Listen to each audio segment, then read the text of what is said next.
have a look at how this engine was received. We have a box inside a box. Some of this packing material was placed around the sides to cushion it.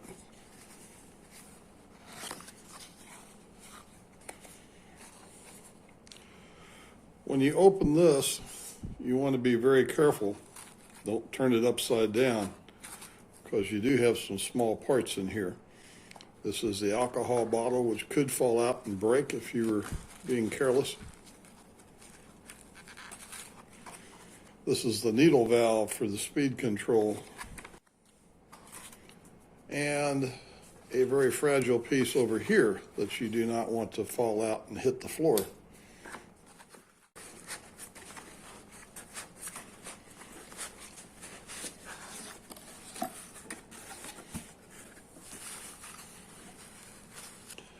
It's nice to see that the openings have been plugged with these little plastic caps. That keeps any foreign debris from getting in here and causing us a problem later on. Everything turns nice and free. And these ball bearings are in here strictly as extra weight for the flywheel. Slide that off. Take this one off. And that just screws in here. This comes off, and the needle valve, or the control valve, goes in here.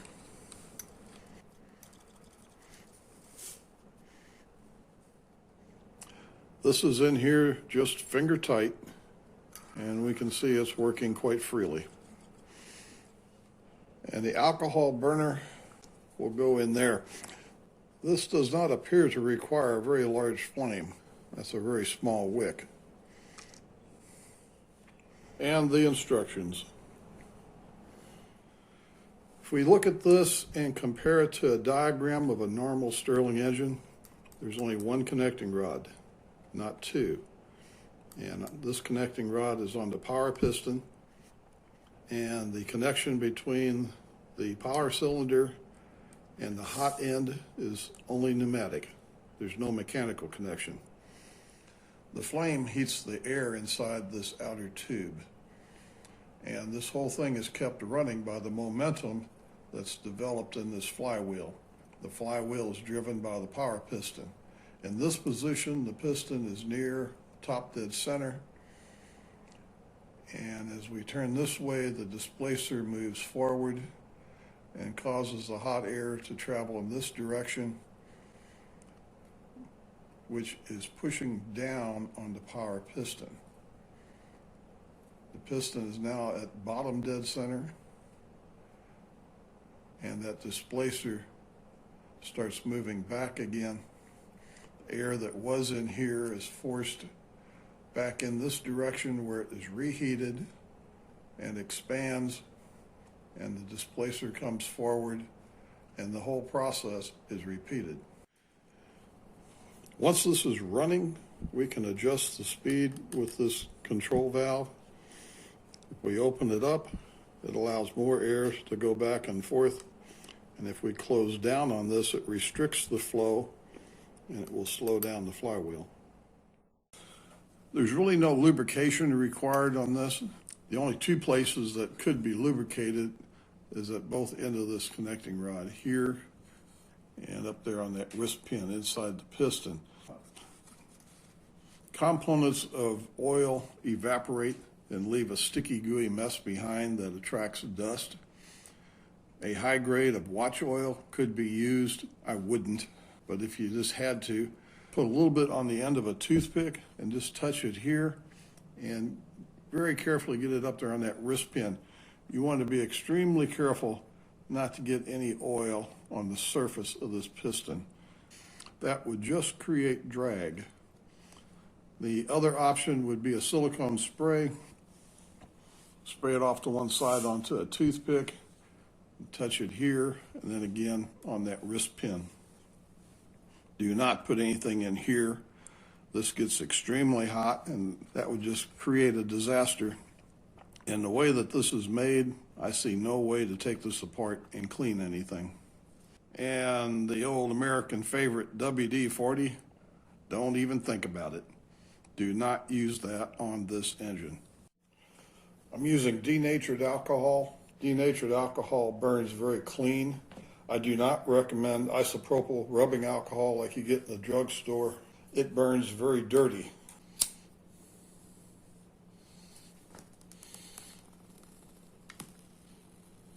A very small fire.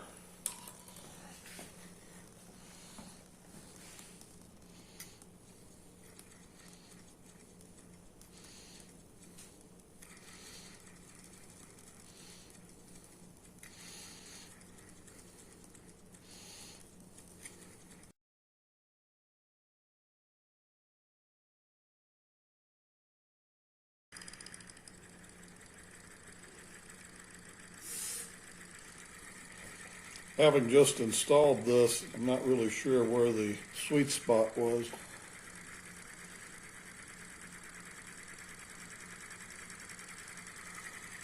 That will allow it to run pretty fast.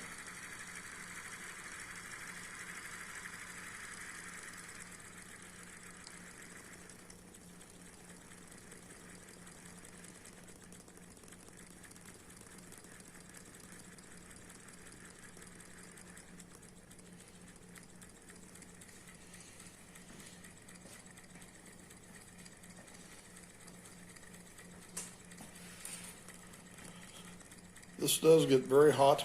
It's an open flame. You may want to supervise younger children.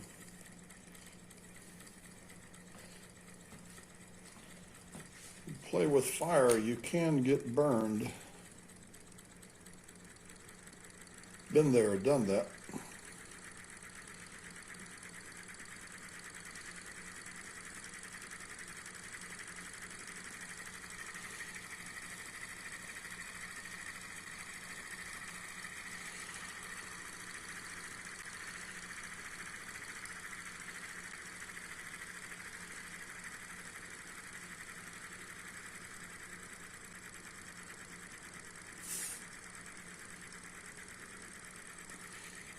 Personally, I do not believe in running things just as fast as you can, not for a long period anyway.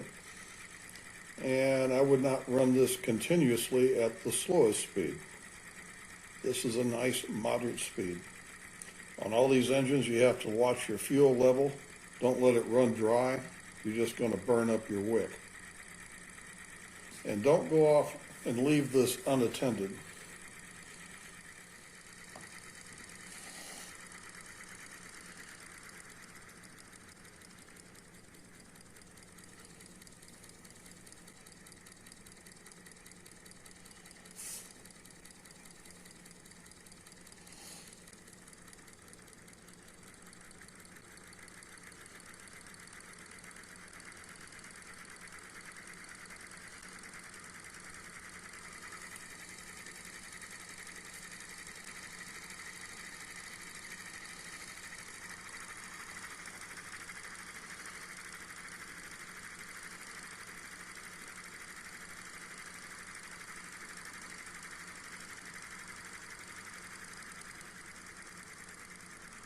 The control of this engine is very impressive.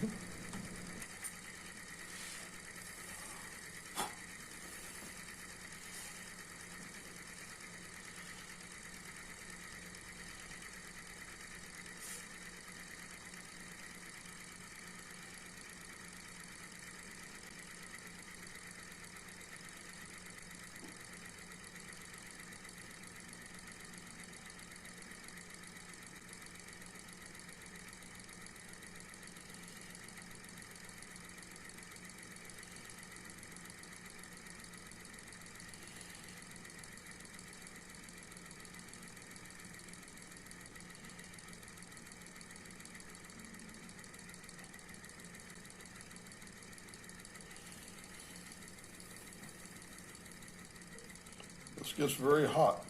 This runs for quite a while after you blow the fire out.